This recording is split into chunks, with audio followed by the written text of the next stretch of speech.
How to layer samples for the perfect rock snare. Next on Music Surgery with me, Dr. Bob.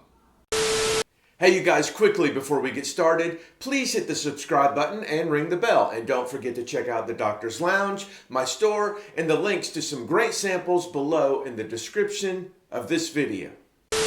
Having a killer snare drum in any mix is half the battle, especially in rock music. It usually hits twice a measure, so it better be great or your mix won't be. I always love the snare drum that guys like Chris Lord-Alge, Tom Lord-Alge, David Bendeth, and Dan Korneff achieve on their records, and I've studied these sounds over and over. Here is how I build a snare sound with samples like theirs to translate through walls of guitars.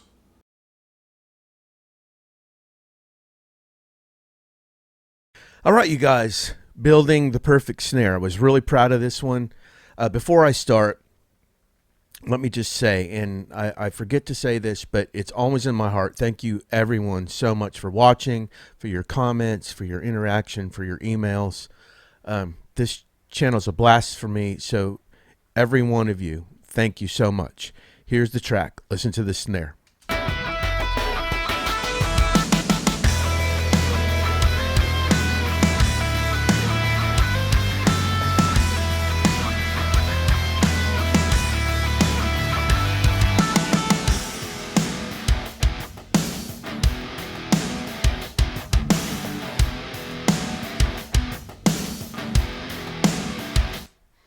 All right, we got a good crisp, throaty, beefy snare, very active rock snare.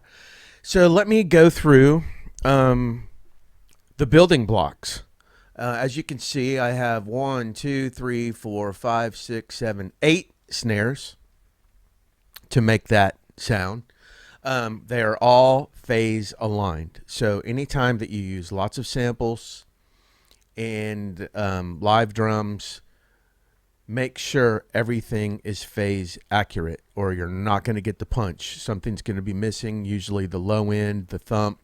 So I'm not going to get into phase in this. Look up phase on YouTube. There's all kinds of things about it. Very important. But let me go through these one at a time.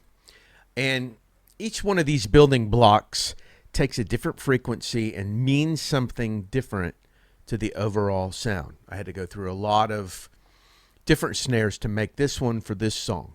So the first one is a gated snare sample.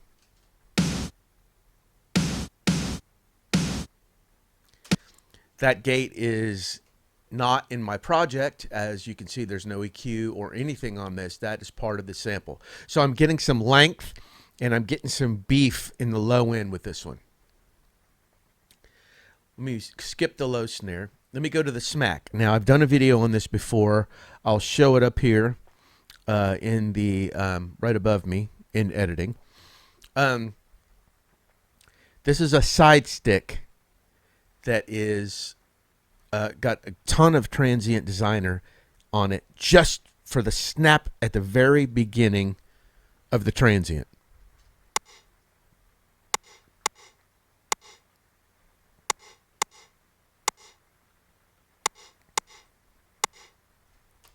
And I've got a little bit of tight drum plate of glow. Now, if you haven't seen glow, this is an incredible plug-in. I love it. I'm using it all the time now. So that is to get just the very top of that transient to poke through. Here we have a bright snare.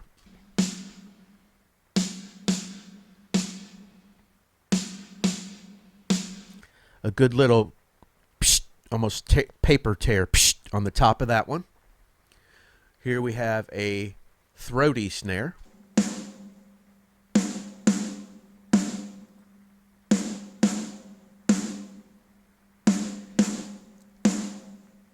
And I'm accentuating a lot of that right around 200. Let me take that off.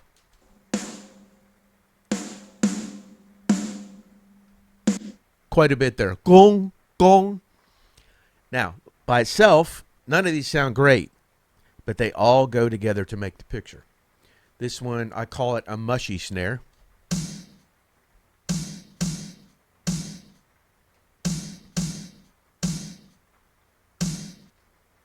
and a ringy snare. Ringy is very important. A ring on a snare really helps to cut through big guitars.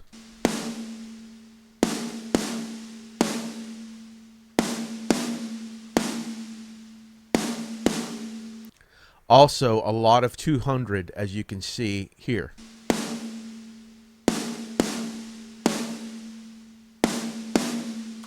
About 225. So we're getting a lot of throaty body from that. And here is just a snare room sample.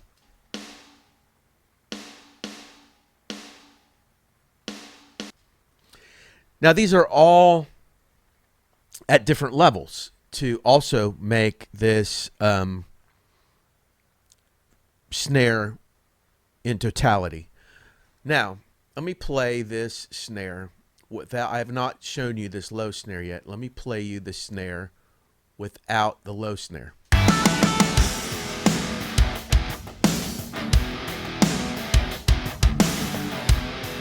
Now with this low snare in.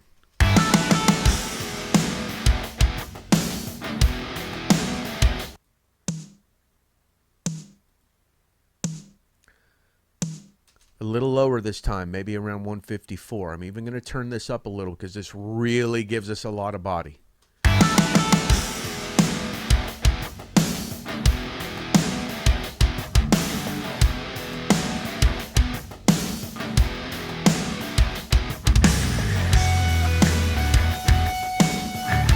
Also, I'm going to take the smack off this time, this little thing.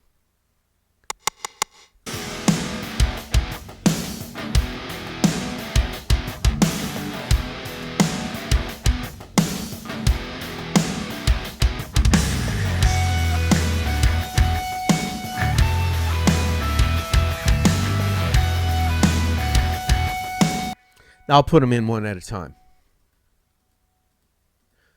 so you can really tell what each one is kind of adding in the full picture. Let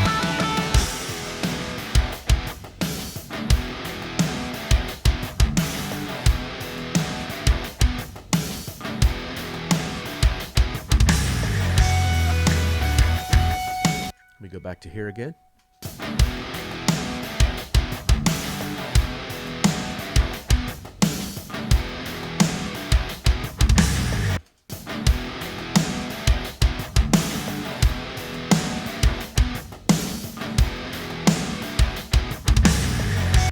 And obviously, if I want more room, I can turn this up. I mean, I could use that glow reverb as well, but I can turn this up.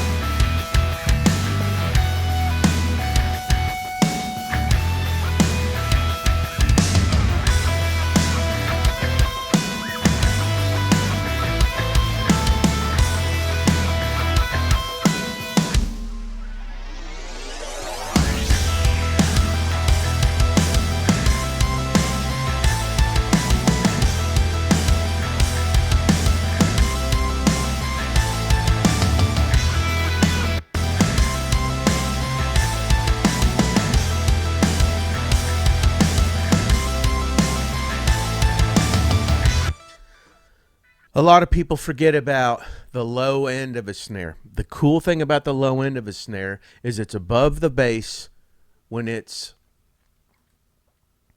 here around 150. It's a little bit above my bass notes, and it's lower than where the singer sings. So we're really getting not just a slap in the face, but we're getting a punch in the gut or the upper gut and the chest.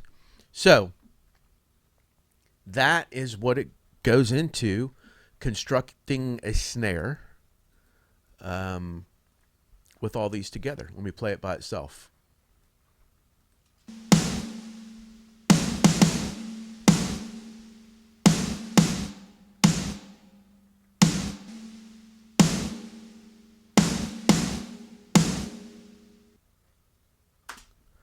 There you go. Building snares. There's an art to it. It depends on the tempo of the song. It depends on the key of the song. But you want something that's got a nice, crisp snap at the top, cuts through the guitars, but don't forget about the part that hits you in the chest and punches you in the gut. Well, there you go. Each frequency of these samples is a dedicated nuance to the overall sound and punch of this massive snare. What, Sumner? What? Really? Okay. Sumner wants me to give you all of these layers so you can make this snare at home. Okay. In the description of this video, there's a link that you can have all of the layers to this snare. Enjoy. Thanks as always for watching. Give me some comment love and a thumbs up below, and hit me at drbobmusicsurgery@gmail.com if you want to say hello or you want me to work on your music. Take care of yourselves and each other, and I'll see you the next time the doctor's in.